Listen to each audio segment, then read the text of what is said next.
There is a state of emergency in the WNBA right now. Their only star, their cash cow, the only player capable of capturing interest from people who aren't identifying as they, them. Caitlin Clark is out for a minimum of 2 weeks and possibly longer with a quad strain. The WNBA just learned the harshest lesson in professional sports: you can't fake star power. 2 days ago, the Indiana Fever announced an injury to Caitlin Clark that will force her to miss at least 2 weeks, and the league's entire ecosystem collapsed faster than Angel Reese's layup. There wasn't any worry going on in the WNBA executive offices. If there was no worry, oh, people aren't going to turn off, oh, people are still going to show up. If that was the thought that they were having up there in WNBA La La Land, well, now might be the time to hit the panic button. Within hours of the injury announcement, those dreams crashed harder than a wide-open Angel Reese layup. Ticket prices for that United Center game plummeted from $86 for entry at seats down to just $25. That's a 71% drop in a single day. The sky went from counting money to counting empty seats before the game even happened. 48 hours after news hits that Caitlin Clark is injured and she'll be missing 2 weeks, the market has responded, and the market has told the WNBA, we don't want this. We want her, but we don't want this. Real fans were making tough decisions that revealed the truth about Clark's impact. An avid fan canceled his flights and hotel reservations for the upcoming Connecticut Sun game in Indianapolis, stating, "We are Caitlin fans before Fever fans. She's the biggest draw. That's who the girls want to see." The reality is, at this point, we don't know how much time Caitlin Clark is going to miss. If it were up to Uncle KC, Caitlin Clark would miss the remainder of the regular season, so jealous, entitled players in the WNBA can be reminded that no one is watching for them. No one is staying home on a Saturday afternoon to watch Natasha Cloud. Outside of Vlad Pooter, no one's buying tickets to see Bob Griner, and no one, I mean no one, is paying to see Angel Reese attempt to play basketball. The Washington Mystics faced the exact same nightmare scenario. They had moved their Fever matchup to the larger CFG Bank Arena in Baltimore, betting big on Clark's drawing power to fill those extra seats. When the injury news hit, get-in prices crashed from $41 down to $22, a 47% decrease that left the Mystics staring at a financial disaster. When it comes to the Chicago Sky game, the marquee matchup in the WNBA, like it or love it, rivalry or not, Chicago Sky, Indiana Fever, Angel Reese, Caitlin Clark, that is the marquee matchup in the WNBA, and those tickets are crashing just as well. From $86 48 hours ago to $25. And by the time June 7th rolls around, it might cost you a bag of Skittles and some Lay's potato chips to get in there. TickPick data revealed the brutal scope of this collapse. Average ticket prices for the 4 games Clark was expected to miss dropped from $137 to $80 across the board. This wasn't some minor market adjustment or seasonal fluctuation. Teams that had gambled on Clark's popularity were now facing half-empty arenas and angry season ticket holders demanding their money back. This complete market meltdown exposed something the WNBA didn't want to admit. Their recent success story depends almost entirely on one player. The financial damage was immediate and measurable, proving that Clark isn't just another talented player or rising star. She's the entire show, the reason casual fans buy tickets and plan weekend trips around basketball games. Majority of these are everyday, normal people who watch Caitlin Clark in Iowa, watch her in her first year in Indiana, said, man, I want to watch that. I want to go to those games. I want to experience that. They won't be able to experience it. Time to sell. Families that are going to be driving a state over, 2 states over, commuting 4 hours, getting a hotel room, paying for parking, paying for this, they're not doing that anymore. People from flying across the pond, they're not flying across the pond to watch the Indiana Fever. Stop it, WNBA. They're flying across the pond to watch CC22. Meanwhile, Chicago Sky fans were probably scratching their heads, wondering why their own supposed superstar couldn't generate even a fraction of this excitement. Angel Reese's presence has never caused ticket prices to surge, travel plans to change, or arenas to relocate games to bigger venues. The contrast couldn't be more obvious when one player's injury triggers a league-wide economic crisis, while another player's best games barely register on the public radar, the television ratings tell a story that should make every other WNBA player deeply uncomfortable. During the 2024 season, Clark was responsible for 6.5% of the entire WNBA's activity across attendance, merchandise, and TV ratings combined. That's one player carrying more than a quarter of the league's total impact, but the viewing numbers reveal an even more devastating reality for anyone who thought other players could match her drawing power. Indiana Fever ticket prices to games over the next 2 weeks have dropped 42% since Caitlin Clark's injury announcement, an average ticket price of $137 all the way down to $80. People are selling their tickets, definitely can't get face value, so what do? They just continue to lower and lower and lower and lower and lower the price. This isn't all resellers, folks. Hate to break it to you. A majority of these are everyday normal people. WNBA games that reached at least 1 million viewers this season. Guess how many featured Clark? 20 out of 23. Let that sink in for a moment. Without Clark on the court, the league struggles to hit viewership numbers that she delivers consistently just by showing up and playing basketball. The average viewership for games featuring Clark was 1.178 million viewers compared to just 394,000 for all other WNBA games. That's not a small gap, that's a chasm. People. Angel Reese, Under Pressure. When you think about it, there have been so many classic songs written about the WNBA dump. Obviously, Under Pressure by Queen and David Bowie, which directly applies to what Angel Reese and her colleagues are going through right now.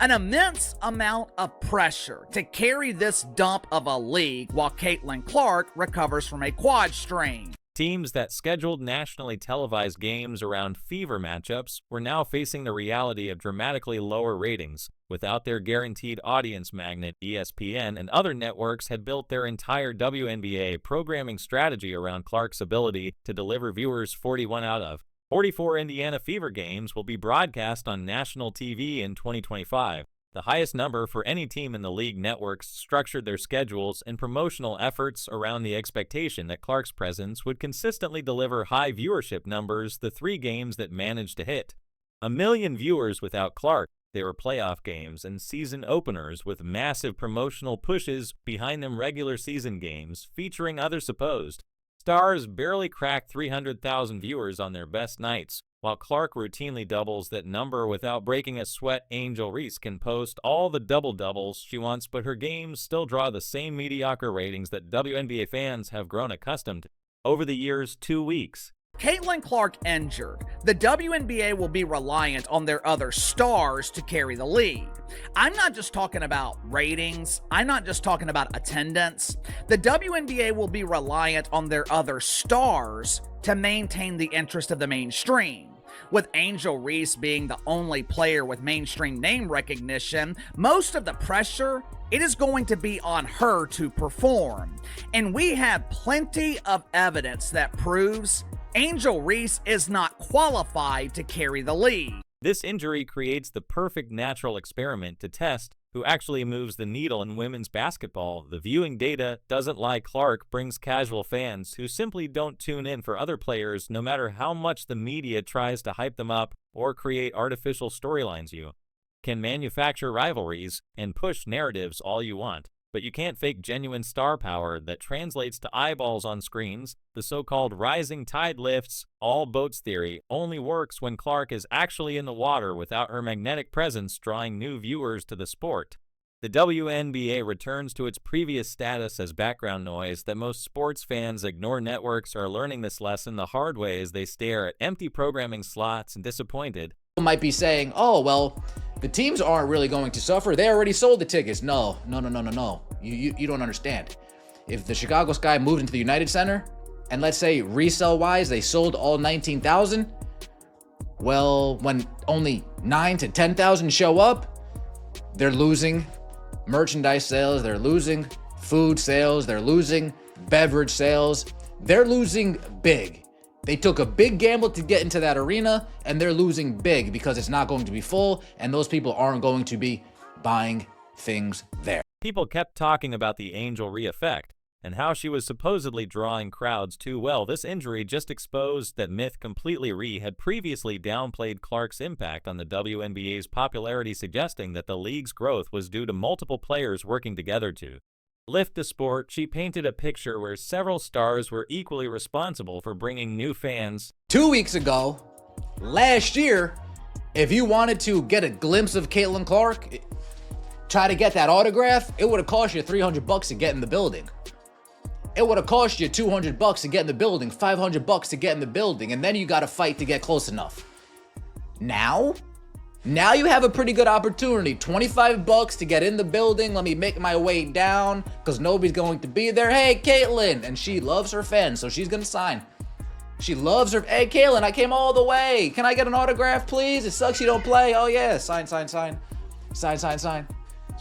So, for those that are looking for a Caitlin Clark autograph, now might be your best chance to get that at a reasonable price. I'm just But when Clark went down with her injury, where exactly was this mysterious Rhee effect that was supposed to keep fans engaged? The Chicago Sky's ticket sales for non-fever games remained exactly where they've always been, mediocre. At best, even in their own city, you'd think if Rhee really had this massive drawing power, Sky fans would at least show up to support their supposed superstar when she wasn't playing against Clark. Inside sources are telling me that Mama Reese demands free tickets. The Chicago Bravado, they happily oblige because they're also giving away free tickets to the other dozen or so people that show up to the arena. The harsh reality is that Reese needs Clark more than Clark needs Rhee. Their rivalry only generates buzz when both players are involved in the storyline without Clark. To create drama against Reese's games, return to the background noise that most WNBA games unfortunately represent. Sky versus Fever matchup was compelling because of the contrast between the two players, not because Rhee alone carried that interest. Also, fans might have followed Rhee to the pros initially, but they're not buying tickets to see her play random Tuesday night games against Connecticut or Las Vegas College.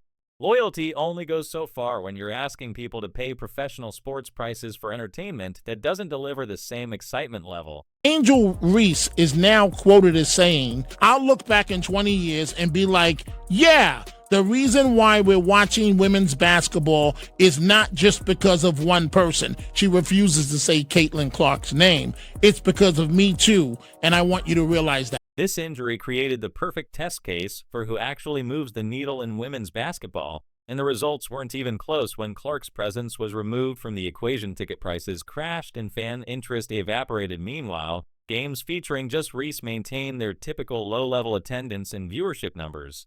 Sorry, young lady. Nobody knows who you are. Nobody would be watching the WNBA additionally for you. This is all about Caitlin Clark. Caitlin Clark is bringing the money to the game, the planes to the game, the TV viewership. The WNBA is on fire because of Caitlin Clark. The league is learning that you can't manufacture star power through media narratives or social media hype. Either you draw crowds or you don't, and the numbers speak for themselves. Mainstream media can portray Angel Rhee as a huge star all they want, but the absence of Clark revealed that Reese's ability to draw an audience simply isn't comparable. There's a significant difference between being famous and being a legitimate draw in professional basketball. Even though the mainstream media wants us to believe that Angel Reese is a huge star, we have years of evidence that proves otherwise. Like I say all the time, there is a huge difference between a star and a draw. You can be a star, you can be famous, and still not be able to draw flies to a fresh turf. The Fever are now facing their biggest test since drafting Clark. Can they stay afloat without their franchise player for at least 4 games? The team that averaged 90.2 points per game with Clark suddenly needs to find offense without their primary playmaker and leading scorer. This isn't just about replacing one player's production. It's about completely rebuilding how they operate on both ends of the court. Once you remove Caitlin Clark from the equation, there's no reason for people to watch this league, which is why people haven't been watching Angel Reese throughout her career. Her final season at LSU, this was the pinnacle of her drawing power. Angel Reese was coming off of winning a national championship. She was making cameos in these atrocious rap videos with Cardi B and some girl named Lado. Now keep in mind, This was before her public image was tainted. This was before Angel Reese was playing the role of the villain. Her final season at LSU, Angel Reese was filling the arena to 88% capacity. On the road, it was significantly worse. She was averaging just over 8,000 a game on the road.